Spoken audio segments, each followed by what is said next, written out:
안녕하세요. 이제는 이재명입니다. 윤석열 정부의 국정원이 정당과 민간인을 대상으로 불법 사찰을 저지르면서 논란이 확산되고 있는 가운데 정치권이 진상규명을 촉구하고 나섰다고 합니다. 진보당 정혜규 대변인은 24일 국정원이 총선을 앞두고 정치권과 시민단체 회원, 민간인을 무차별 사찰한 것으로 확인됐다며 최근 국민의힘이 종북과 간첩을 운운하는 배경에 국정원의 사찰이 연관돼 있는 것은 아니었는지 의심된다고 비판했는데요. 이어 국정원과 국민의힘이 내통해 철진한 색깔론을 부활시킨 것이라면 국민의 심판을 면치 못할 것이라며 국정원의 총선 앞둔 민간인 무차별 사찰을 진상규명해야 한다라며 지적했다고 합니다. 조국 혁신당 이지수 대변인도 같은 날 군사 정권 때 어둠 속에서나 아니면 영화에서나 벌어지던 일이 재현되고 있다. 도대체 이 정권은 나라를 몇 년 전으로 되돌리려는 것이냐며 강하게 비판했다고 하는데요. 이 대변인은 또 국정원의 대공수사권을 폐지하고 경찰에 이관하는 개정 국정원법이 3년의 유예기간을 거쳐 올 1월 1일부터 시행됐다. 국정원은 해외에서 관련 정보를 수집해 경찰에 전달하는 역할만 하게 됐다라며 불법성을 지적했다고 합니다.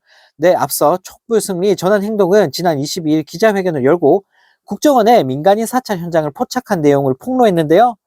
촛불 행동에 따르면 같은 날 오전 9시경 한국대학생 진보연합 회원들이 자신들을 감시하던 남성을 발견했고 해당 남성의 휴대전화 속 경기남부경찰청 안보수사단 소속 인물들과 만든 카카오톡 단체방에 대진연 회원들과 촛불행동, 기타 시민단체, 그리고 더불어민주당 당직자와 환경운동가 등을 사찰한 내용이 담긴 것으로 파악됐다고 밝혔습니다. 해당 남성은 현장에서는 헌병대 소속이라고 주장을 했지만 실제로는 국정원 소속이라는 사실 역시 확인됐다고 하는데요. 촉불 행동은 이 남성이 경찰관들과 주고받은 카카오톡에는 광범위한 사찰 자료들이 담겨 있었고 사회단체 활동을 북한과 연계하려는 계획도 갖고 있는 것으로 보이는 대화 내용도 확인됐다. 공안 당국의 광범위한 민간인 불법 사찰이 정권 위기, 총선 패배의 위기에 몰린 윤석열 정권의 공안 정국 조성 시도라고 판단한다고 밝혔다고 합니다. 정말 어이가 없습니다.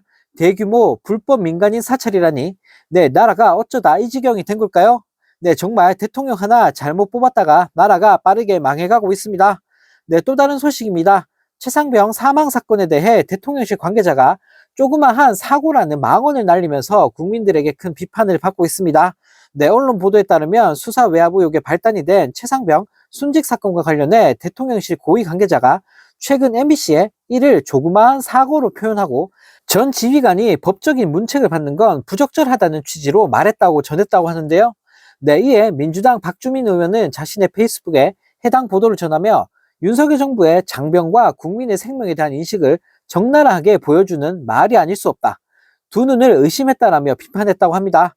이어 지휘관의 무리한 지시로 안전장비 하나 없이 물에 들어간 장병이 목숨을 잃어도 조그마한 사고치고를 받는다면 어떤 국민이 마음 놓고 자식을 군에 입대시킬 수 있겠냐면서 윤석열 대통령부터 박정훈 전 수사단장의 조사 결과에 대해 격노하며 이런 일로 사단장까지 처벌하면 누가 사단장을 하겠냐라고 말했다는 의혹도 널리 알려져 있다고 지적했습니다.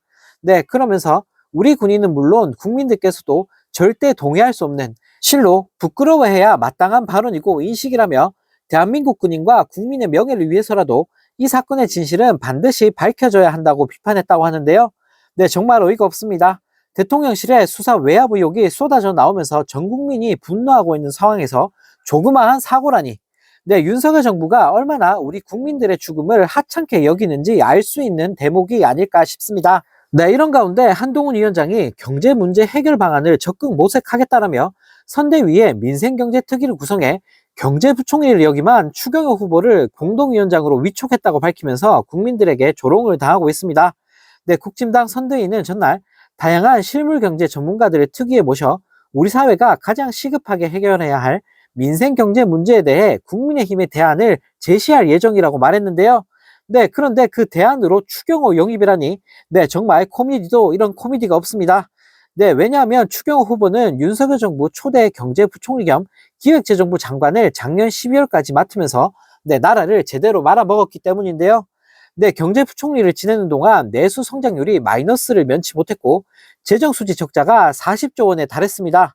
이런 상황에서도 추 후보는 재정 건전성을 앞세운 긴축 재정을 주도해 경기 침체와 세수 부족 상황이 악화됐다는 비판이 쏟아지고 있는데요.